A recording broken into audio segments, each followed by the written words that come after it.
Salut mon chat, on se retrouve dans cette dernière vidéo sur l'exercice 4 des fonctions du bac spécialité maths d'Amérique du Nord du 22 mai 2025.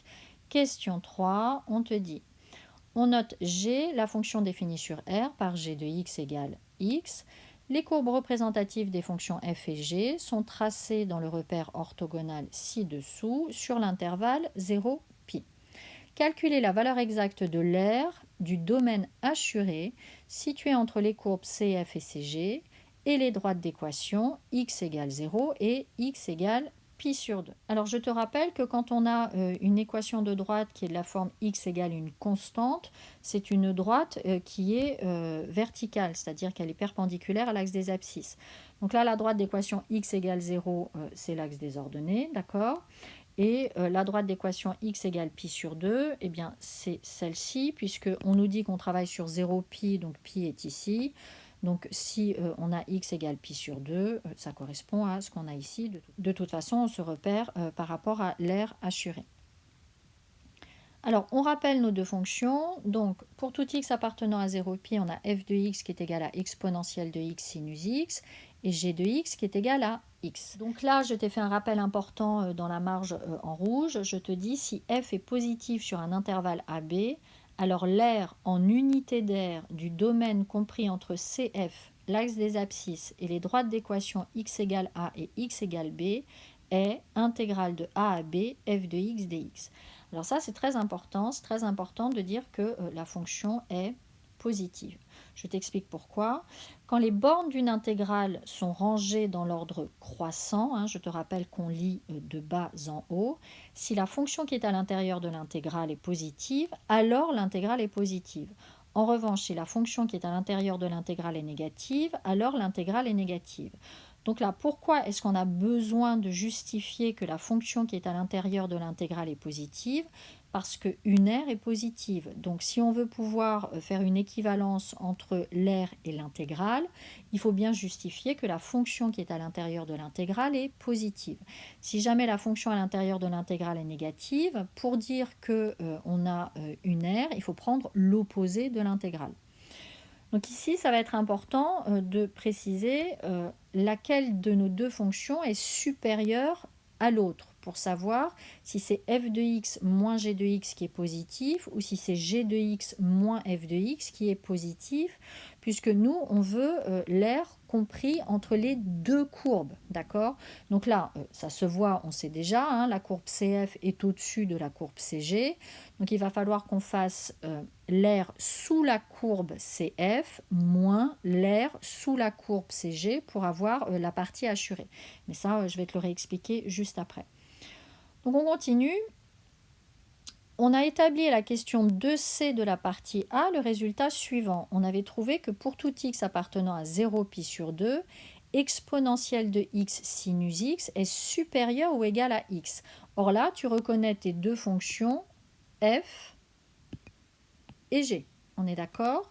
Donc ça veut dire que pour tout x appartenant à 0 pi sur 2, la fonction f est supérieure à la fonction g. Ce qui signifie donc que cf est au-dessus de cg sur l'intervalle 0 pi sur 2, ce qui nous est confirmé par le schéma. Et donc, on sait que f de x moins g de x est positif sur cet intervalle.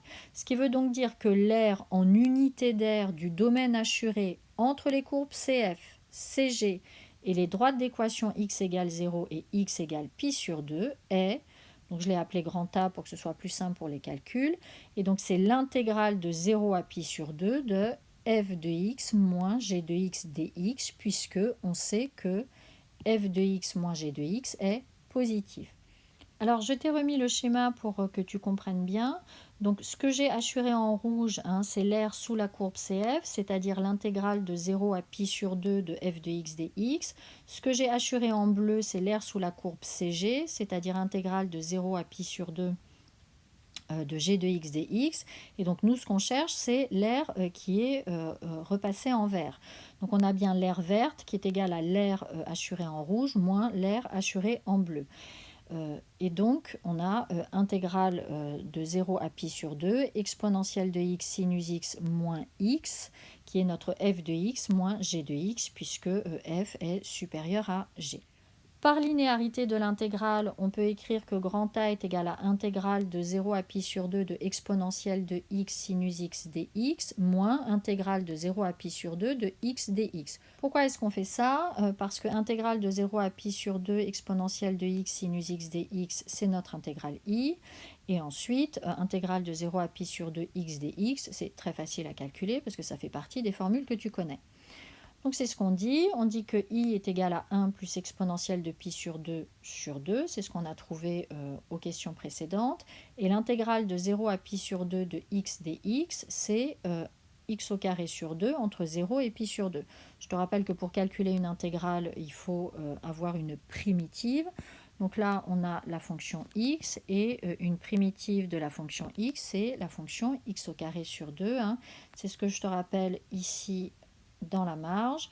Une primitive de la fonction qui a x associe x exposant n est la fonction qui a x associe x exposant n plus 1 sur n plus 1. Donc nous, on a x, c'est comme si on avait x exposant 1. Et donc une primitive de cette fonction, c'est x au carré sur 2. Et donc maintenant, on va calculer notre x au carré sur 2 entre 0 et pi sur 2. Et donc d'abord on remplace x par pi sur 2 et ensuite on remplace x par 0 en faisant la soustraction. Donc là très important, hein, comme on a un moins ici, pense bien à mettre tes parenthèses. Et donc on fait le calcul pour x égale pi sur 2, ça fait donc pi sur 2 au carré sur 2 et ensuite de nouveau ici moins et on fait le calcul pour x égale 0, ce qui nous fait 0 au carré sur 2. Donc on a grand A qui est égal à 1 plus exponentielle de pi sur 2, qui est notre intégrale, qui est la valeur de notre intégrale grand I. Et à l'intérieur de la parenthèse bleue, ça nous fait pi au carré sur 8. Et donc l'air cherché est grand A égale 1 plus exponentielle de pi sur 2 moins pi au carré sur 8. Et surtout n'oublie pas d'écrire que c'est en unité d'air parce que là il s'agit d'une R. Dernière chose avant de te laisser tranquille, dernière chose avant de te laisser tranquille, hein, cette phrase-là, tu dois la connaître par cœur. Hein. Donc là, ils te l'ont mis dans l'énoncé, puisqu'ils te demandent calculer l'aire du domaine, etc., etc. Mais parfois, on te pose la question à l'envers, c'est-à-dire qu'on te fait calculer une intégrale, donc on te fait prouver que la fonction est positive, ensuite on te fait calculer l'intégrale, et on te demande d'interpréter graphiquement cette intégrale.